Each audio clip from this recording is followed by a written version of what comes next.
Welcome to IRMS London. Silence and Security with Lisa Forte, Red Goat's Cybersecurity. Welcome everyone, and let's get started basically. So Lisa, off to you. Thank you very much. Hello everyone, thanks for tuning in today. I'm going to be talking about silence and how it is akin to security. And it's all going to be about social engineering because that's what I do.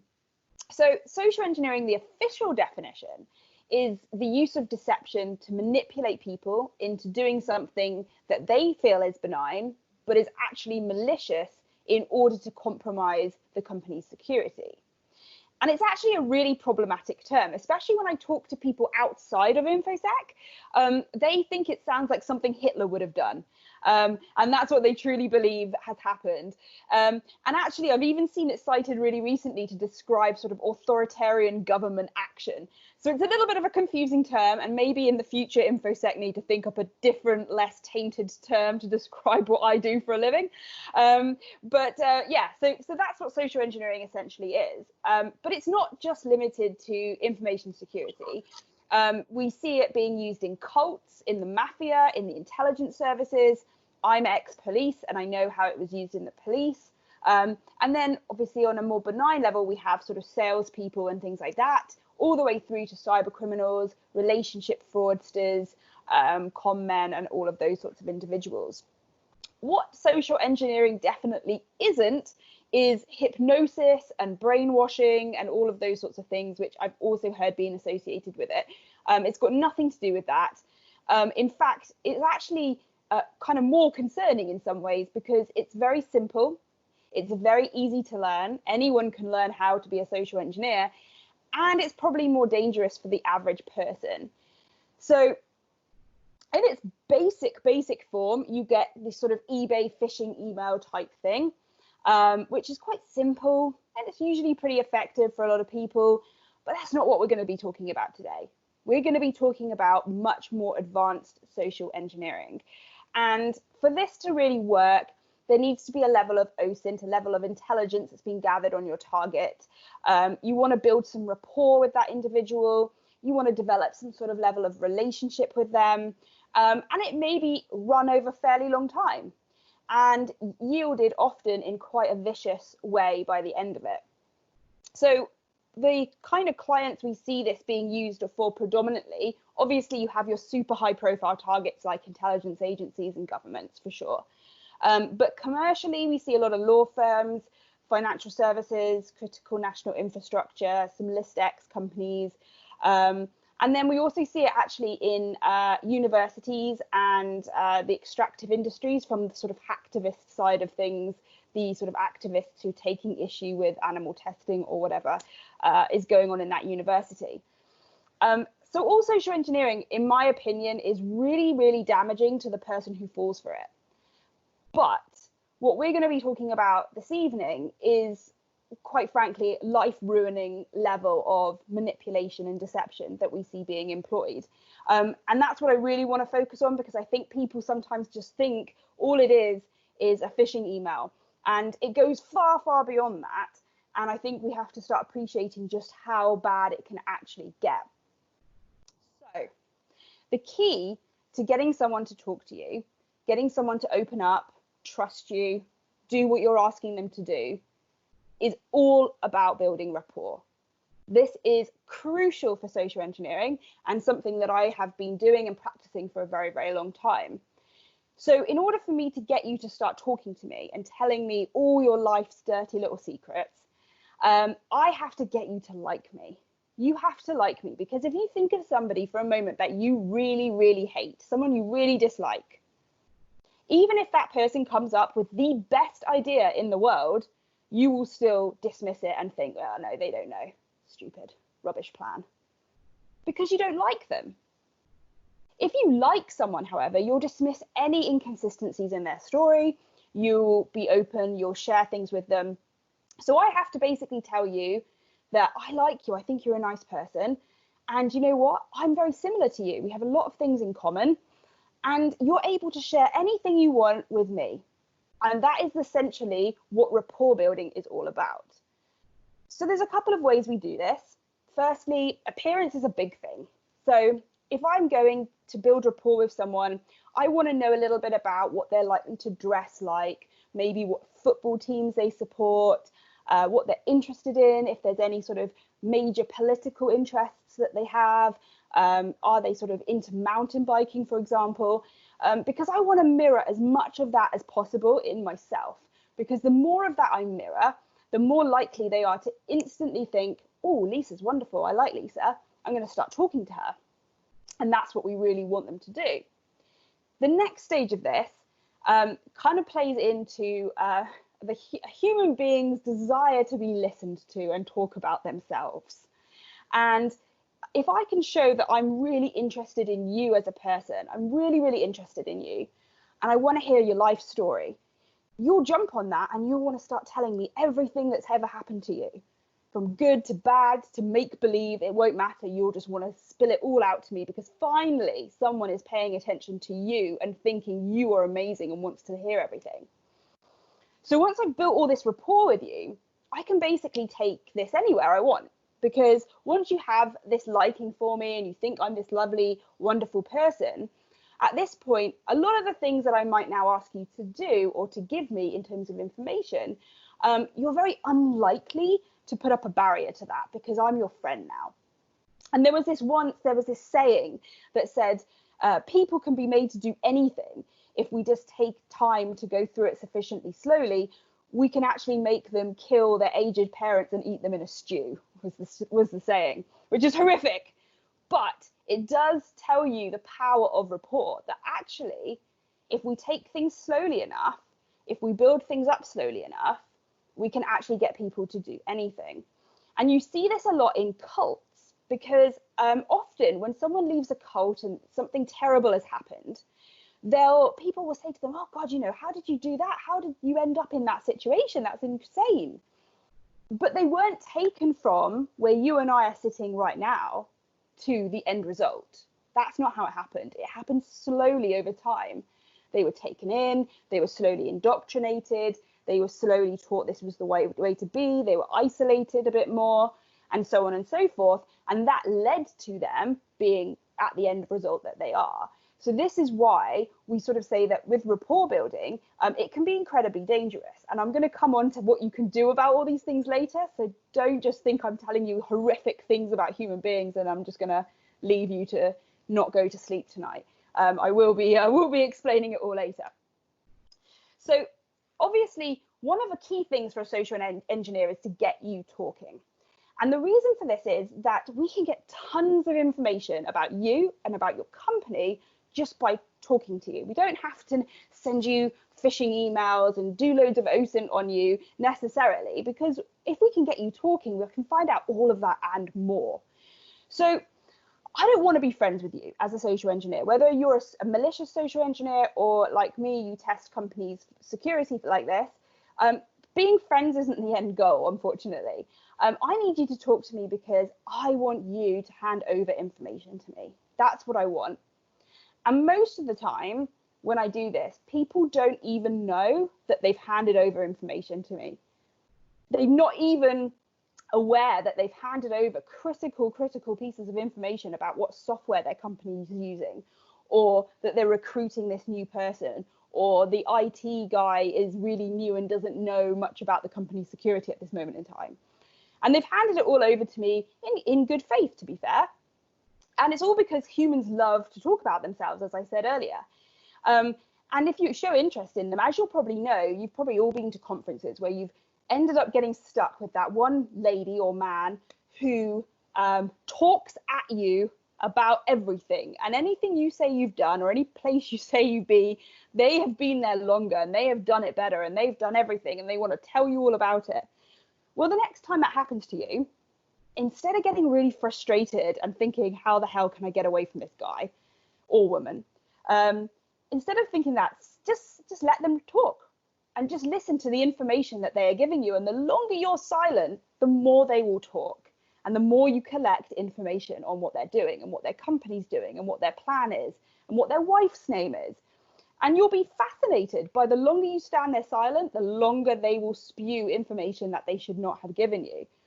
So I think part of this is down to the fact that we don't all know the value of information that we've been given. So for example, some people think, oh, well, telling somebody the name of my antivirus or the name of my cleaning company in my company isn't that sensitive and it's not that useful. But for somebody with nefarious purposes, that could be very useful, because you could obviously dress up as the cleaner if you knew the name of the cleaning company, and so on and so forth. So we often think that this sort of information doesn't have any value, but it can often be used to help attackers get to us at a later time. And also, the more we talk, the more we let things slip. And so, as I said, with these talkative people, you'll start being able to piece together the puzzle that makes up them, what their interests are. You'll start to be able to make assumptions about them and what they're going to like, what they're going to respond to. And this all really helps us as social engineers get what we want. They're also going to make mistakes, because none of us remember things 100% accurately all the time. We all make mistakes. So they'll start making mistakes about things that happened or didn't happen. Now, the other thing that's really important about getting someone talking to you is, and this is something that the police know a lot of, is it's something called baselining. And essentially, anyone who tells you that they're a human lie detector, or they're amazing and they can detect everything and they know when everyone's lying, well, science says that's not true. In fact, actually, the scientific studies on humans being able to detect deception sits at around 50%. Which is basically no better than chance. However, what we can do to detect deception in people is what we call baselining. And essentially what you do is you go up to somebody and you ask them a series of different questions, sort of mixed in with some other more normal conversation, such as saying to them, oh, where did you go on holiday last year? Now, the reason that's a really good question is that it asks them to take a memory, so go and find a memory from inside their brain and bring it back. It's also something that's going to be enjoyable, because most of us have enjoyed our holidays and have spent it with our families. So when they're recalling this information, you look at their face, you look at their body language. They're recalling a nice memory. So what's their body language doing? Is it relaxed? Are their hands still on their hips? Are their arms folded? Are they looking up as they're thinking about the memory? Are they looking to the side? And just have a look at what that person does when they respond to a question that takes something from their memory that's a happy memory. And that's the response you're looking for now when you're doing other things. So if you now ask them to tell you about a supposed happy memory and they're not pulling those same expressions, there's a good chance they're being deceptive. So this is how we use baselining, because everyone does things a bit differently. So the idea that if you look up and to the left, you're lying or whatever is a bit of a sort of fallacy, really, because it's not true. Everyone does different things. So that's why we have to take this baseline of how someone behaves and sits and acts to know when they're telling the truth or when they're lying. And the other technique we can use to get people talking to us a lot is awkward silences. Now, this is going to sound really horrible and painful, and it is, and it's still painful to me to this day. But if you want someone to talk and talk and talk and talk and talk, when there's a moment where they're silent, don't say anything, and just stand there and just look them dead in the eye and just don't move. Don't nod your head, don't do anything, just stand there and look. And it will get so awkward so fast that they will start talking to you. I guarantee it every single time. Go and try it out. The awkward silence will always get people talking. And then they'll be so afraid of having that awkward silence happen again, they won't let any silence happen. So they'll just fill it with their own voice. So it's a brilliant thing, but obviously it's a bit awkward. So you have to have a bit of a good, brave sort of attitude to it. Is this the whole concept behind like the staring kind of contest? Who's going to blink first? Yeah, I guess so. Yeah, no, it's a good point. I guess I don't know what would happen if you found two social engineers to face off against each other. Maybe they just stand there staring each other down. I don't know. I feel like I need to do this as a test or something. Like, we'll see what happens. I don't know. Put you up against Jenny Radcliffe or something. Yeah, no, exactly. Just see who can stare the longest. I don't know. She'd probably win, to be fair, but Is it true? Another question for you is it true that that's usually a thing that's used in police interrogation side of things? They basically just stare at you with the silence and wait. I'm actually going to get onto police techniques. Literally okay. the next slide. Okay, So I'll be quiet. you guessed it really correctly. So this brings me on to the Innocence Project. You may have heard of the Innocence Project. They are predominantly in the US, and they work on helping people who have given false confessions or had wrongful convictions and are serving sentences that evidence proves that they didn't do. And they're brilliant. They've got lots and lots of stuff written up about all this kind of stuff. But brings me on to my next point. They often say, don't talk to the police. And I used to be in the police, and my police colleagues will probably hate me for saying this, but they're spot on the money. And the reason the phrase don't talk to the police has so much gravity is that even if you're innocent, it's a bad idea. You think it's a brilliant idea, but it's a bad idea. So let's say that a police officer's in your house and they spot that you've got this lovely flat screen TV. And they say to you, oh God, that's a lovely TV. That must have been very expensive. How do you afford that with your job?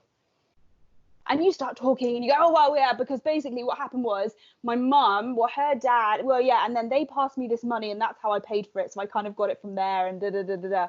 And you spill out all this beautiful information about your life to this police officer who has no right to hear it. You'll probably sound guilty as hell because even though you may have bought that TV legitimately, you think because they're a police officer, they're onto something now. And so you'll probably sound guilty. And this is how we get problems because the problem is we do get innocent people convicted. And people often say, oh, well, they wouldn't convict me without evidence. But the problem you have here is that actually we all make errors. We may have all sped, in our cars. We may have all parked somewhere that we shouldn't have parked and committed minor offences that, realistically, they're not a big thing, but we've done things we shouldn't have done, right? And obviously that's one thing we definitely don't want to be inadvertently confessing to the police. The second thing is that often, and in my experience in the police, when you start talking and you think, you know what, I'm innocent, I'm going to talk and I'm going to talk and I'm going to talk, and then they're going to believe I'm innocent and everything's going to be fine because I'm cooperating with the police. But the problem is you're going to make mistakes as you talk. You're going to get the time wrong. You're going to get the date wrong. You're going to get what happened or who was there or why you were there. Something is going to be wrong about your statement. And then it's going to infer guilt. Because at that point, they're going to say, oh, well, hold on a minute. You said you turned up at that building at 2 p.m., but we've got CCTV footage of you showing up at 5. So why is that? And very quickly, you're going to end up in trouble because actually, some of these convictions, some of these wrongful convictions that the Innocence Project have worked on, they've had no more evidence than one witness who has said it was you. So if you imagine you've got one witness that says it's you and your testimony is full of mistakes that the police have pulled up, it's not looking that good for you at that moment in time. So when they say don't talk to the police, don't obviously refuse to talk to them in situations where you have to, but don't talk to them and share information that you don't necessarily have to share, because you're always going to get yourself into trouble when you start talking, and that's true of everybody. The whole process with the police is to put you on the back foot, because if you think about it, you might be brought in to be questioned, maybe even as a witness. You're going to be put in a cold interview room. It's not comfortable. It's not set up like some sort of 5-star restaurant. You're going to be left alone. So they'll leave you alone in the room for a long period of time, because we know from psychological studies that if you're in that room for a long period of time by yourself, you're going to be mulling over, why am I here? What am I going to say?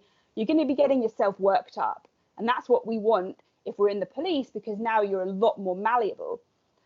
We're also going to use the silence technique, as we spoke about a minute ago, where they just sit and look at you and wait.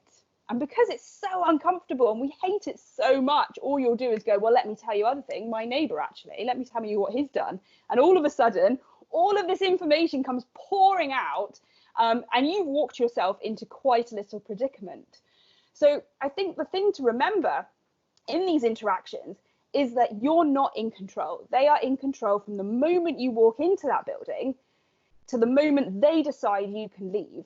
And so even if you are completely innocent of something, don't start spilling every piece of information about your life, because inevitably you are going to make mistakes that you really, really don't want to make. Which brings me on to journalists. This is exactly the same situation.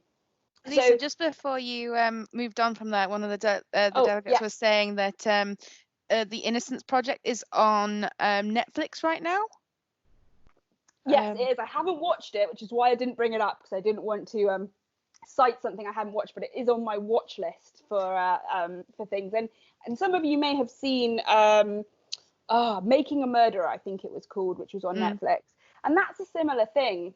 Not an awful lot of evidence, but because you talk and they got that kid to talk, a lot of the case was purely based off of his testimony, which was sort of dragged out of him in a manner that perhaps wasn't completely transparent.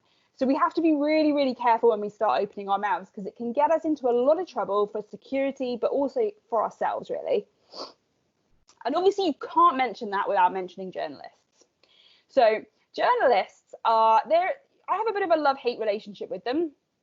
I do a lot of stuff with them, with the BBC, who I love, and the BBC journalists are awesome. But some of them, some of the other journalists play some dirty tricks. And so you have to be very, very careful when you talk to them. And they'll get information out of you in a very crafty way, in a very clever way, and they'll get you to talk and start chatting away, and oh, we're all friends. And they'll want you to make some sort of slip, some sort of mistake, because that will give them some sort of gold that they can go and print. That's their job.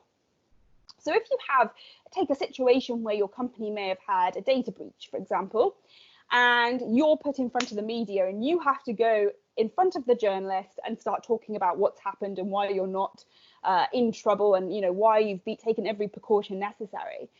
You have to remember that when you go into that situation, they're not there as your friends.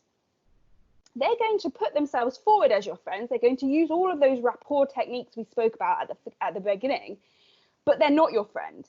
What they want to print is something scandalous that's going to make amazing reading, but probably isn't going to do you many PR favors. So you have to think about exactly what you're going to say, plan what you're going to say, and stick just to that. If they try and go off topic, just say, I'm really sorry, I'm not going to answer that. Because it's better that you say, I'm not going to answer that, then you start to give a bit away, and then they'll probe on that, and then you give away a bit more, and then a bit more, and a bit more. And before you know it, you're walking back into your company, and your CEO is just going, oh my God, what have you done? And you've told them everything and every mistake your company has ever made. So it's really important to kind of sort of be very, very cautious when it comes to journalists, and get some good media training, because it's definitely something that you can cause a lot of damage for.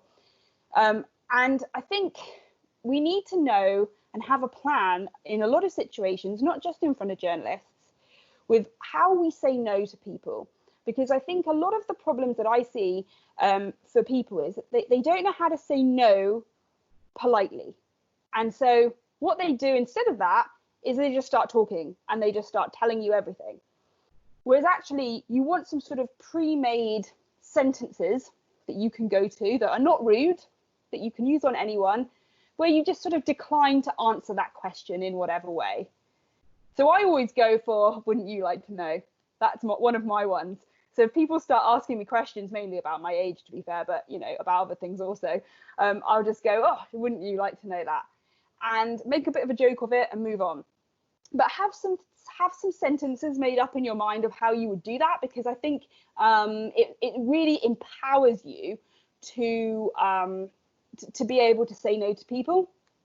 So I'm going to talk to you about one of the cases I worked on, and I think it shows you just how bad social engineering can be, how horrific it can be on the victims, the human victims and the commercial victims, and how talking and befriending someone who you don't know can very much lead to your downfall. So in this particular case, there was a young girl called Lucy, and Lucy works for an extractive company called Mortil, made up names, obviously. Now, Mortil, they have offices all over the world.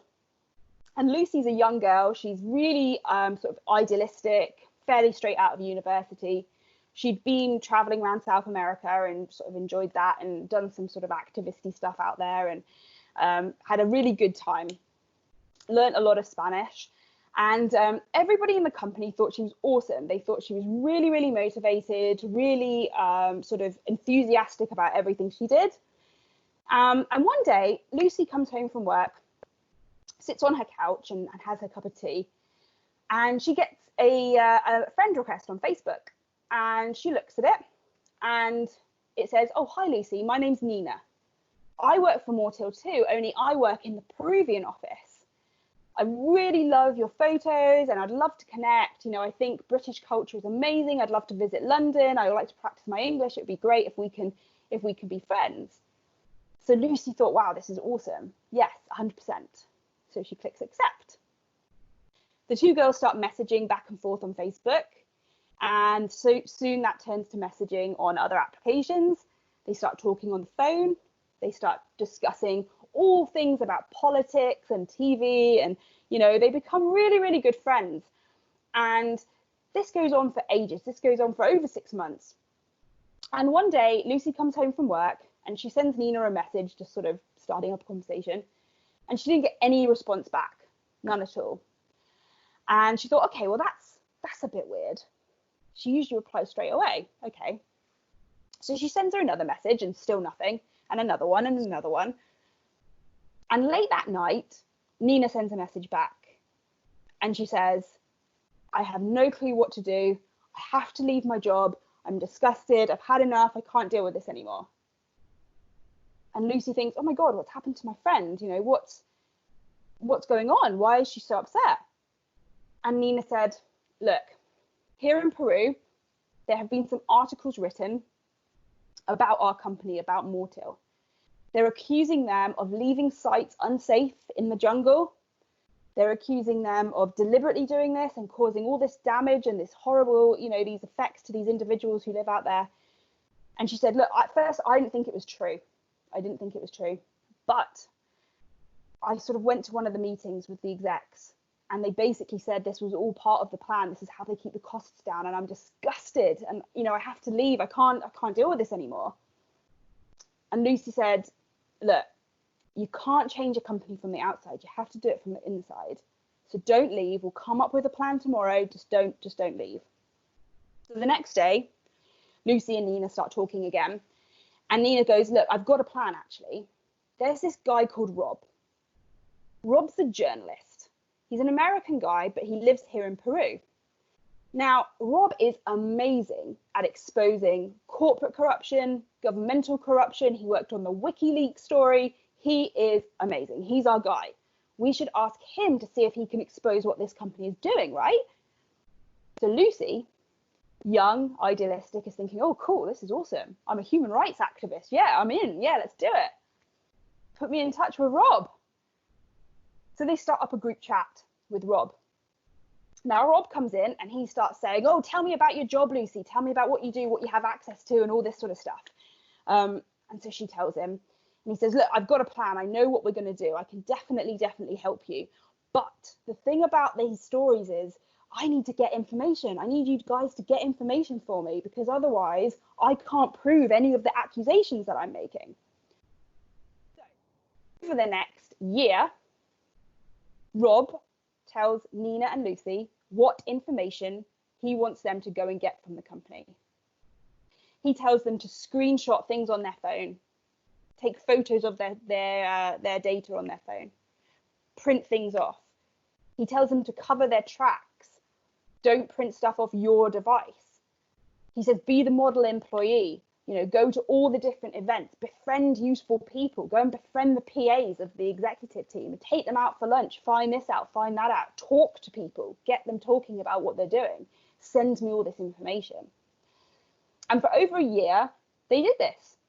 They collected information, they categorized it, they photographed it, they documented it, and they sent it to Rob for this article. And this went on for so long. And at one point, Rob said, okay, look, we've pretty much got all the evidence we need. But in my experience of uncovering this kind of scandal, as soon as I go public with it, the company will put their walls up, their PR teams will be involved. We will have no chance. We won't know what's going on behind closed doors. So he said, what I want you to do is I'm going to send a USB stick to Lucy. I just want you to go plug it in. Just plug it into one device. That's all you need to do. Just wait, I'll send you a little message when it's all done. And then that will just allow us to see what they're up to. So, you know, we can be one step ahead. That sort of made sense. I mean, you'd want to know what your opponent was up against, I guess. So Lucy goes in, armed with said USB stick. And her colleague who sat next to her is having terrible trouble with her son at school. Like, her son's always playing up and the school are always calling. And on this particular day, Lucy and her are running late for a team meeting. And the school calls. And she says, oh, you know, I've got to take this. You know, he's in trouble again. I just need to call, you know, speak to the school. I'm going to be late for the meeting. So Lucy says, yeah, sure, go. That's fine, go. I'll log off for you. So off she goes. And Lucy sees her opportunity. So she slides her chair over, takes out the USB stick that Rob had given her, and plugs it into her colleague's computer. She waits. And as promised, said text message pops up saying, we're all good, that's done, you don't need to do anything else. So she thinks, okay, cool, well, that was easy. And, you know, she looks around, the SAS aren't coming through the windows, things haven't blown up, you know, clearly this isn't that bad, this is fine. So everything goes on as normal and she finishes work.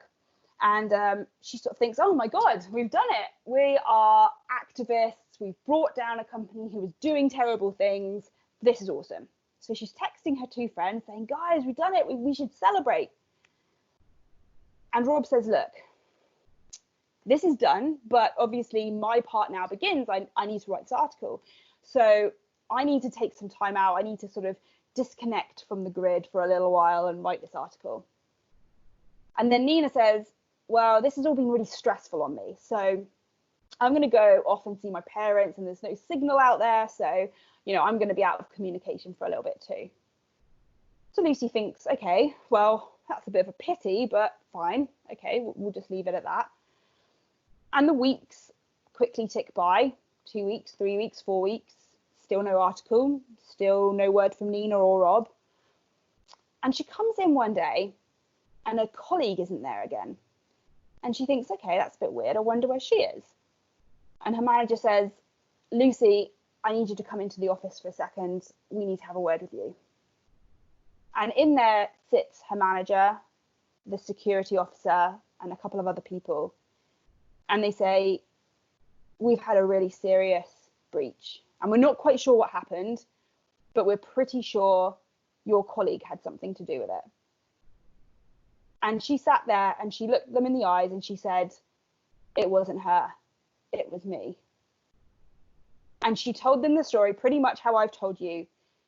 And she turned to them and she said, but you guys, you can help, you know, because this company's doing something really horrible in the Peruvian jungle and you can be, you know, you can turn the other way and you can be part of the solution for this. And when I got called in and we were interviewing her, we obviously knew at this point in time that Nina was fake. There was no Nina. She didn't work for the company. She didn't live in Peru as far as we knew. There was no Rob. There was no evidence of Rob anywhere. Rob, the journalist, didn't seem to exist either. And when I put this all to her, she turned to me and she said something that has resonated with me, I think, for the rest of my career. And she said, look, you've got to help me. I know what's happened here. my company has figured out that my two friends were about to expose them, and somehow my company has silenced them. You need to help me find out what's happened to my friends.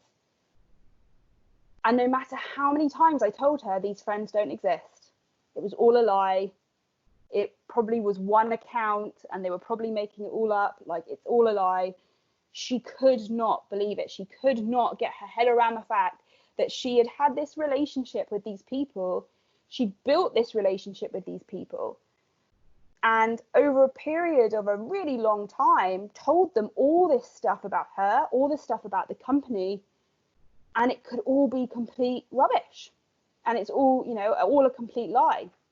And I think the issue that we discovered was that at the very least, a competitor had bought the stolen data, and at the worst, the competitor had been involved in this incident, shall we say. But it's fair to say, and if you think about this, if you were in Lucy's position, it's fair to say that this is going to cause some damage. This is going to mess you up. This is definitely not something you walk away from quickly and easily. And if you think about what they did, they were really clever, because they obviously worked out from talking to her that she'd had a gap year where she traveled South America. So they created Nina, this young character who lived in Peru. They worked out that she'd, you know, quite idealistic. Her views were pretty left of center. So they created this sort of environmentalist incident that had caused trauma to people in the Peruvian jungle. And the story was all really, really cleverly written out, and the characters were really well created.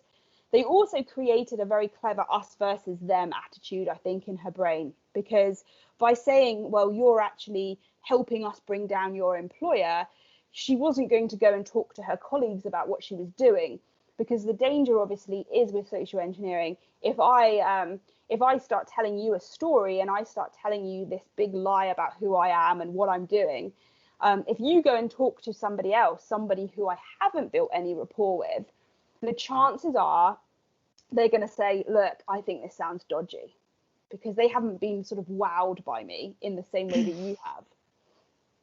So I kind of got a bit of a question around, like, for over a year, obviously, this Lucy was speaking to this Nina and this Rob.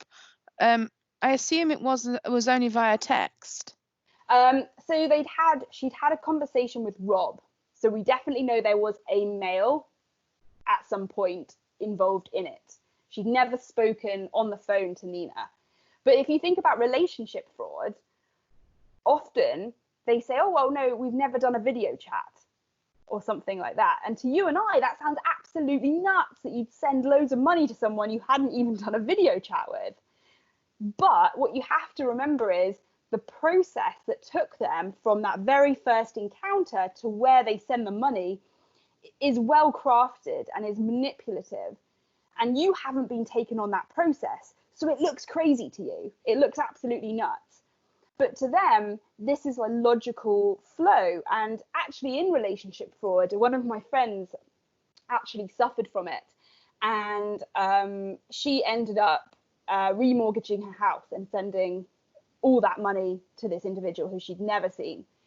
And this individual had, he'd made a profile that was very, very close to her profile in a lot of ways. And he had excuses for everything. Like, her parents would often say to her, you know, oh, that sounds a bit odd, that maybe you want to check this out a bit further. And he would have a reason for that. So it was always, you know, there's always an excuse, like his webcam has broken, or his internet connection wasn't good enough, or something. And because you've built this rapport, the person on the other end buys it in a way that you or I wouldn't buy it. And that's why at the very beginning, when I talked about rapport building, that's why it's so important for social engineering, because once you've built that foundation, you can take them anywhere you want. Without that, people are going to say, no, I'm not remortgaging my house for you. What do you want about? You know, it's going to sound nuts. So this is why rapport is so, so, so important. So this brings me on to my, that's a horrible case, obviously, that we talked about, and obviously very Oh my God. It's a lovely evening, you know, you invite me somewhere and I'm full of joy and happy stories. Um, so I used to work for the police cybercrime unit, and what amazed me the most, I think, was I used to be able to call people up. So in this one case, I called up this law firm and I said, look, we want to come and speak to you. I'm from the police cybercrime unit. And they'd say, yeah, sure, come down. And I'd show up, and obviously I'm a plain-clothed police employee. And I'd walk in and they'd sit me down with a coffee, and they would start talking to me about every client they had. They would start showing me client files. They would start telling me what their password rules were, what security they had in place. They would leave me alone with logged in computers because I was from the police. So, you know, I'm trustworthy. I can be left alone with any data. And the thing that really amazed me was not one person ever phoned and checked that I was from the police. Not one person ever. And I went into organizations almost daily, and not one of them ever called and said, I just want to verify that this lady's badge number is belonging to this lady and that she's actually from the police. Never. And they gave me all this information. And even if, as I was genuinely from the police, That's what you say. Yeah, that is what no one ever trusts me after I do these talks. I don't know why. I'm giving you the shifty eye. Yep. Block me on Twitter later. So even if the person who says they're from the police actually is from the police, don't give them all your client information and all your security information, because we don't live in a country where you have to hand over all your data as soon as a police officer steps inside your building. That's not how we work in this country. They don't need to have any of that data unless they're investigating you. In which case, trust me, they don't need you to go get it. They'll go get it. It'll be fine. You know, you're not going to need to hand it over to them. So again, sorry. One of the things that this comes up quite a lot in the training courses that I run, I do a subject access request course, and we have scenarios around police side of things, is that, you know, somebody walks up and says, I'm a police officer, do I have to give them the information? And we train people, you know, no, that's not the case. And yeah, so it's very interesting, like when you're saying this is not everyone has to. No, not at all. And certainly if I sit down just for an informal chat, you don't need to hand me all your client files. Like, A, I haven't asked for them, and B, I actually have no right whatsoever to see that data. No right at all. And if it's an investigation, I'll go get a warrant and I'll come back with the warrant, and then you'll have to give me that data.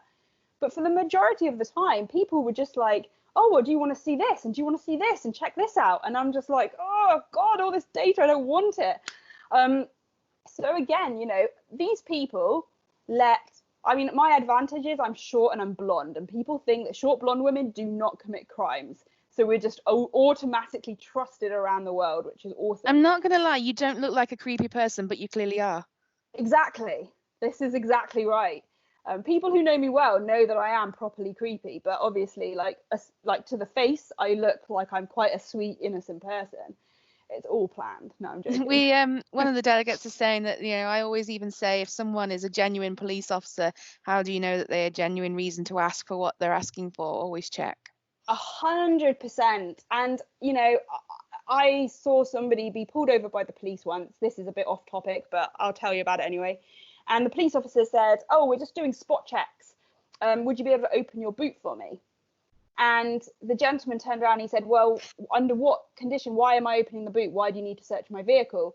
And he said, oh, I just wondered if you'd let me look. And that was it.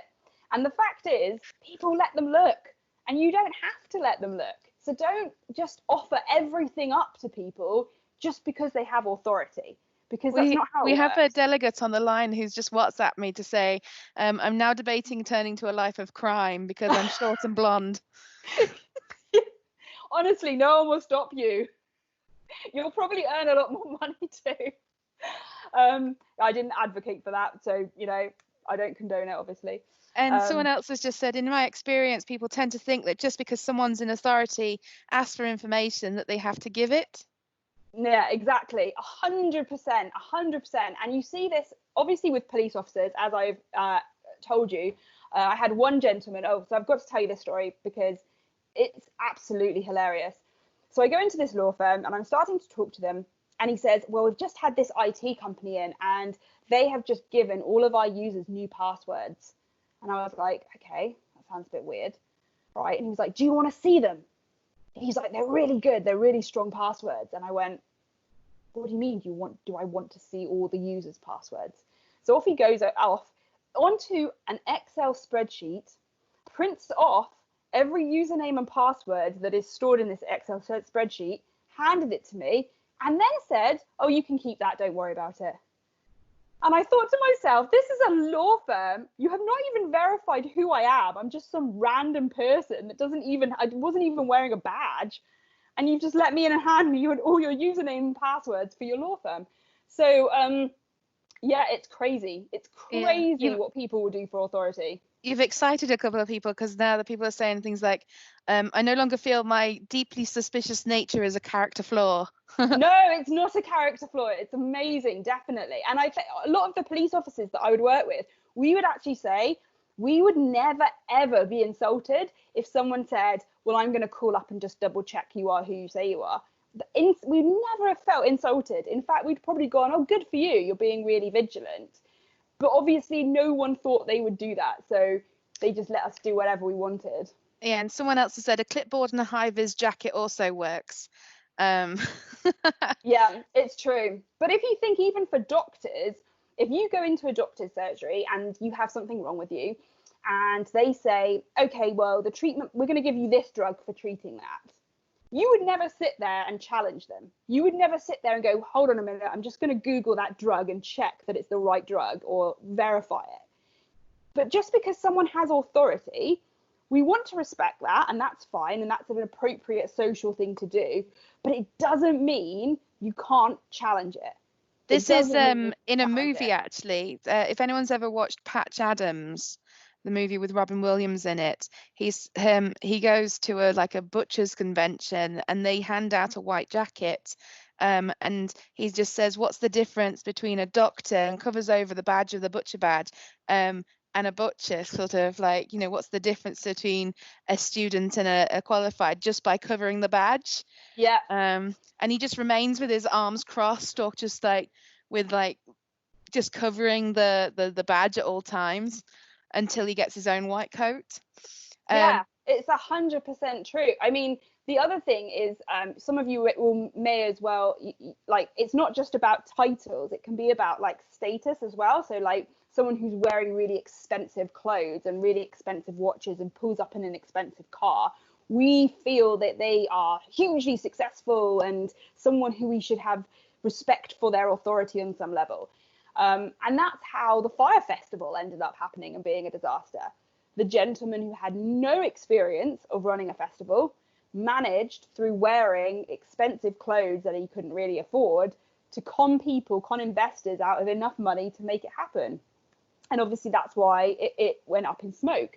So there's a lot of things that make us feel like we have to obey someone or whatever, and it gets us into a lot of trouble, because in actual fact, authority doesn't necessarily mean they're making the right decision. That doesn't necessarily mean they're asking for the right things. And if we just blindly obey, we're going to walk ourselves into a bit of trouble. I'm actually a really bad contender for a lot of things there, because I'm actually I'm 6 foot, so I come across as an intimidating and dominating kind of thing. When actually the reason I've got my hands on my hips is because the dress I'm wearing hasn't got pockets. So yeah, there are advantages. I think there are advantages to different things. I think for example, I struggle to have a sort of authoritative look because I'm short and blonde, and so I look, sort of sweet and innocent maybe, but I definitely don't look authoritative. You need sort of height and size to look authoritative. So I do think that, in some ways that makes it even more crazy that no one ever checked I was from the police. Are you going to be covering about the different roles around social engineering that people play, and them working in teams, distractors and stuff like that at all? I wasn't going to, but I'm more than happy if there's any questions to answer. The reason why I was going to say is because I usually get used as a distractor, because I'm so in such I wear 50s style clothing, and I have bright red hair, and I stick out like a sore thumb. So I'm very rarely the short person that's creeping in through the holes. I'm more the person that's going, look at me, I'm over here, while someone else is doing something in the background. Yeah, I mean, I think it all depends on different things, because it depends on how you're going to work it and what you're going to do. And I personally find that, probably from my own appearance, that I work better going in by myself and just chatting to people, because I find that I can get them talking really easily. They never feel that I'm a threat, so they feel that they can tell me everything. They also feel like they can talk down to me because they don't think I understand anything. So they sort of start thinking I'll explain everything to her in a really intricate way, which can work really well if you're socially engineering someone. It's really annoying in every other aspect of my life. But yeah, so people tend to think that, oh, she's not going to understand this, so I'll explain to her how a printer works or something like that. It can work to your advantage. One of the delegates is saying the environment, home office, etc., has a lot to do with the granted trust and share of private information. For example, health visitors listen to all kinds of information, even when not relevant to the purpose of their visit or the health of the baby or the mother. Wow. Yeah, I didn't know that, but I can imagine, again, like you said, it's not we have these sorts of processes for like need to know for documents, but verbally that never seems to translate. So everyone hears everything. We don't seem to have the same filter when it comes to that kind of audio information. So I can totally imagine that happening. Yeah. Anyways, I'll let you get on with your slides. Sorry, you excited a load of delegates, so I had to kind of like, oh, let's go through them all. So yeah, my last point on this really was that even now that I'm sort of ex-police, I still get people going, oh, it's okay, I can tell you this because you used to work for the police. And you think, A, you don't know I used to work for the police. B, I used to work for them 2 years ago. God knows what I could be into now. And C, you shouldn't be telling this to anybody. Nobody needs to know this. And, I think because I look so sort of short and unassuming, I guess, people have sat me down at conferences and started telling me like intricate details about their wife's medical conditions and all sorts of things. And I've just sort of sat there thinking, I just literally don't know what's going on in your head where you think the appropriate thing to do is to sit down and divulge someone else's medical history to me. But there we go. That's what tends to happen. So next conference you go to, go and try it out. When you meet that person who's really annoying that makes you want to run away, go and try out the awkward stare and go and see how much information you can actually collect about their life by listening to them. So this is a really good piece of news for a lot of you. You'll love this. Generally speaking, in social engineering, the best and the easiest people to social engineer are people with big egos. They are the dream come true for social engineers, because it's the same for the police. We used to love it when someone had to be arrested and they had a huge ego. It was like, oh, thank God, this is going to be easy. We'll be done by 4. So it's because they love to talk about themselves. They think they are the most important person in the world, the most amazing person in the world. They think that they know every trick in the book and that they can spot any trick that you're trying to play on them. They can spot that. And so you'll have met these people probably at conferences as well and other places. They love to talk about themselves because the bigger your ego, the more important you think you are. And the only issue you have as a social engineer is then to kind of guide that verbal diarrhea to useful information, as opposed to talking about what your dog does and doesn't like. We can talk about things that are actually useful, but that's the only challenge you have.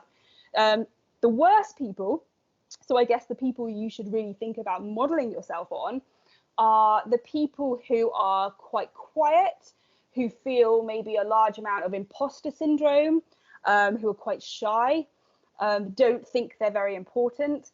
Those people are the hardest to socially engineer because they don't have that confidence and that desire to spill out all their information. So you end up having to sort of quiz them a little bit harder, and it is more difficult with those individuals. So you want to make yourself look like less of a target, get rid of your ego, done. You won't be targeted as easily. So I'm just going to run through some of the stuff you can do, because obviously this has all been a very depressing talk, and I'm sure the rest of the Wednesday webinars are going to be uplifting and wonderful, and I've just lowered the tone. But there is some stuff you can do. So the first thing, with police, with journalists, with any unsolicited contact online or on conferences or anything like that, silence is best. If you can stay silent and not tell them anything, that will be the best security you have, because you're not leaking any information. We can't always do that, because obviously sometimes when someone asks us a question, we have to answer, because it would look really strange if we didn't. So if that is the situation, ask yourself, am I doing all the talking in this conversation? If I'm doing all the talking, something's wrong here. The balance isn't right. A normal conversation will have a back and forth. If you're doing all the talking, it means they want you to do all the talking. So that should set off an alarm bell. And when you're passing them information, just think, this may sound really impressive, but do I need to tell them this? Does this have any value? Because again, if you're starting to pass lots and lots of information about yourself or your company, you'll start to just pass things that maybe you shouldn't. And there are a lot of pieces of information that are quite useful to an attacker or to someone malicious that you can pass by accident. And I'd also like to say, ask yourself, do I think I like this person and trust this person too much for how long I've known them? Is this too fast? Is this relationship too fast? Is this, am I feeling like I really identify and connect with this person in a sort of not normal way? Because if that is the case, you're probably being socially engineered on some level. Someone's trying to con you out of something. And also, similarity. If you meet someone who is so identical to you in so many ways, that should also trigger some caution. I'm not saying that you should immediately isolate anybody and alienate anyone who's similar to you, but just be more cautious with that relationship. Just be more cautious. Just look at it without your emotional hat on, in a bit with the way like with Lucy, Nina was so similar to her in so many ways. And if she'd stopped and thought, she may have even been able to go to HR and say, do we have someone called Nina in the Peruvian office? And all of that would have fallen away. But she didn't do that because she was so bought into it all. And that's how relationship fraud works and all those other different things. So it's really, really important to kind of think in a cool, calm, collected way. So remember, silence often equals security. And this happens in all aspects of your work life and your personal life. And you can always add more to a conversation. But once you've said something, you cannot take it back and you cannot recall it. So stay silent and stay secure, people. If there's any questions, reach out. Otherwise, I'm on Twitter, so you can reach out if you want to ask me a personal question or tell me a little bit about yourself. No, I'm joking. I'm not sure. Yeah, no, I'm literally. No one's ever going to talk to me again on this call. So we've got a question from Elliot. I think it's also that some people feel as if they need to impress another person when they really don't, question mark. Yeah, 100%. Yeah. And I think that's really true. And certainly in InfoSec, there's a bit of that, because people want to feel like they're the king of InfoSec, and the only way they can do that is by talking a lot about themselves. So I think you're definitely right. I think this need to impress people sort of leads to our undoing a little bit. Someone else said, we have safety moments in the beginning of a meeting. Oh, hang on a minute. We have safety moments in the beginning of a meeting. How could I put this into short 1 to 2 minute info to get people to understand the importance of social engineering and how easy it is to be fooled? I could quite happily, I'll send you a couple of bullet points to summarize what I've talked about. Perfect. And then you can send them on to the attendees. Yes, I will do. Yeah, perfect. To be honest, if you're happy to do so, you can put them on Twitter and just use the hashtag IRMSWow. Okay, yep, that's fine. That would be really useful. Just we've got some compliments. That was fabulous and really interesting. I'd be very suspicious in a work setting, less so in a conference. So it's a really good thing to bear in mind. Yeah, definitely. And conferences don't vet their attendees, so anyone can go to any conference pretty much, and yeah, it's a bit of a breeding ground for problems and for bravado. So I have a really I guess it's a funny kind of moment where we had a physical pen tester come in, so a social engineer basically coming in to test our security, and this particular chap was like 6'4", very demanding. He was in a business suit kind of thing, and he just basically turned around and said, "Stop, please, can you open the door? Like, please hold the door," kind of thing. And they just did. And you know, it's sort of like there's an element of being very British about it, that we don't tend to ask people who they are as a matter of fact. So whereas Americans tend to go, "Who the hell are you?" Yeah, for sure. Whereas British people go, "Okay." And one of the kind of like, as he was doing the test,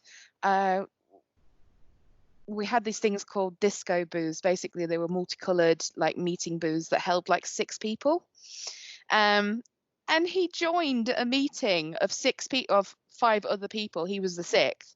And he stayed there the entire hour and listened to all the stuff that was going on, and nobody questioned who he was.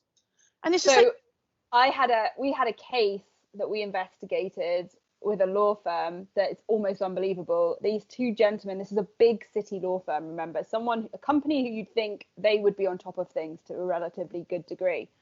These 2 gentlemen show up. They've got clipboards, they've got high-vis jackets, and they've got hard hats. And they show up and they say they're doing some audit for the USB ports on printers and desktops. And the receptionist says, "Okay, great, yep, off you go. Here's 2 badges, off you go." So they wander around pretty much all morning. And then that lunchtime, the partners of the law firm were holding a meeting. And one of the guys decided, and I have no idea why he did this, but he did, to go into said partners meeting, sit down, listen to the meeting, and contribute ideas, crucially. And we know this because when we reviewed the documentation, the poor lady who was taking the minutes had no clue who he was. So she just wrote a question mark next to his name, where his name would be, and then wrote his suggestions. And no one was like, "We're all in suits, you're dressed like a workman, and you're in here contributing ideas." And still no one said, "Excuse me, who are you?" They just let him sit there and contribute. So I mean, at this point, you just have to wonder whether British culture needs to be completely turned over, maybe. I don't know. Just like, again, more compliments and feedback for you, Lisa. Amazing talk, really good talk. Thank you. Thanks, Lisa. Interesting session. Thanks, Lisa. Fantastic. Thanks. I shall have to my guard up at IRMS conference now. Thank you very much, Lisa and Emily. Someone else is like, "We'll all be staring at each other at conference." Yeah. You betcha. I'm coming after you. I'm gonna come and see whether I can stare you out. Yeah. So social media are nowadays a huge showcase of personal information. Many deliver for various reasons. Our age is a heaven for social engineers. In other times and places, silence was the default social rule.